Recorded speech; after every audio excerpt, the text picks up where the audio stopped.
All right, so I'm Carson. I'm just gonna share you a little bit about my journey, how I got started fishing, and like what I plan to do after college. So I started fishing competitively in high school my senior year.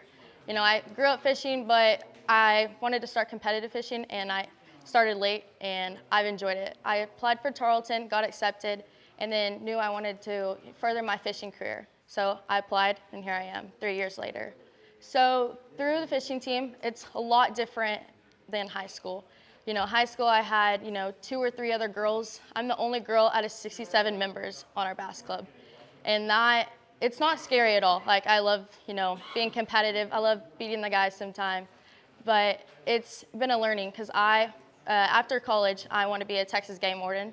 So I just finished my internship as a Texas game warden in Palo Pinto County, and that's a male-dominated sport. So one of the things that fishing has taught me as going into it is it's a male-dominated sport. So getting that experience and being out on the water, learning navigation skills, learning, where the good spots are, everything would help me further my career. So I love fishing, but I knew that I wasn't going to do it as a profession, as a career. It's hard, but it is fun. So I decided to do that. So right now, I was an intern, but I'm actually the executive assistant and content manager for Texas Pro Lake Management. So I don't know if any of y'all know what that is, but it's a small company that manages and specializes in managing small lakes and ponds out of Comanche County. So we go around, we offer electrofishing surveys, DNA sampling of largemouth bass. Let's see with some other things.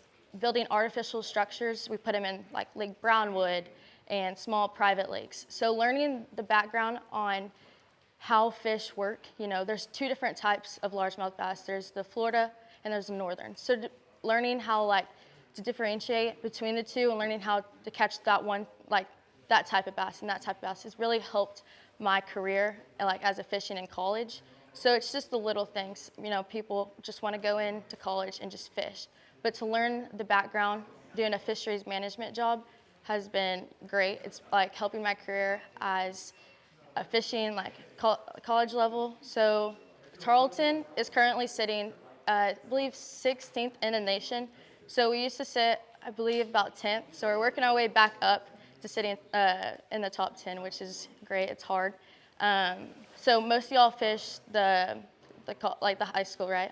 Okay. So in college, it's by the same director. They offer it's called Collegiate Bass Tournament Trails. So unfortunately, they've stopped doing that trail this year just because of low staff and everything. So that's been detrimental because, we get to fish in Texas, but through college, we actually get to fish in the Strike King Bassmaster.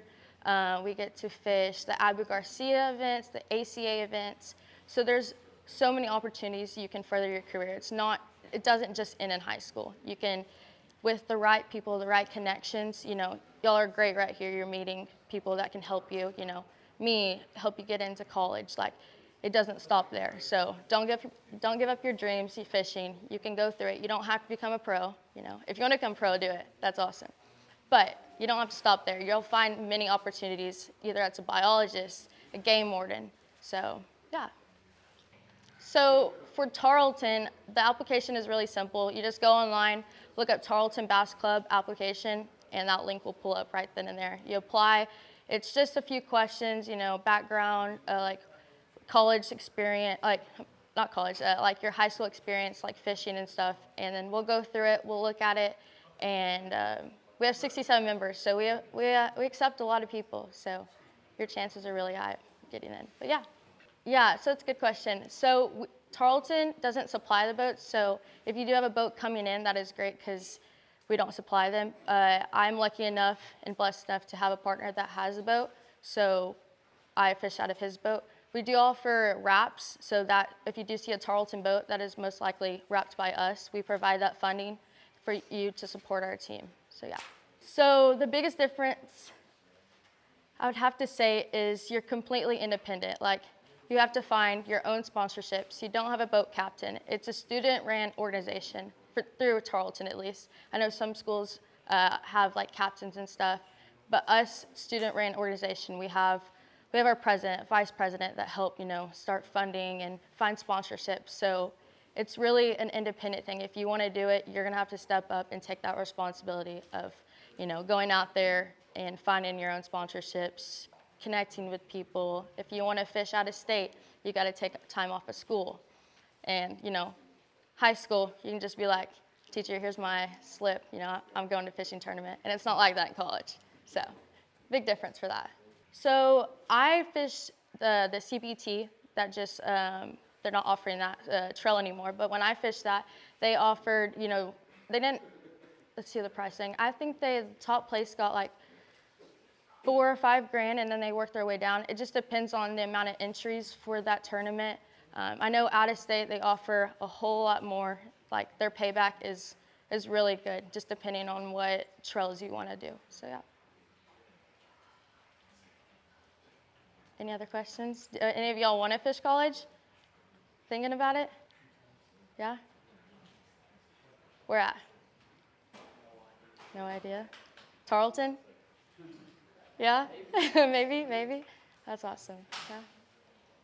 So the first, I was talking to him, my first is going to be a Texas rig, just the Berkeley Power Worm. I try to branch out and throw different lures, but that lure always catches me fish, not depending on any lake. I can fish it anywhere. I do the blue flake.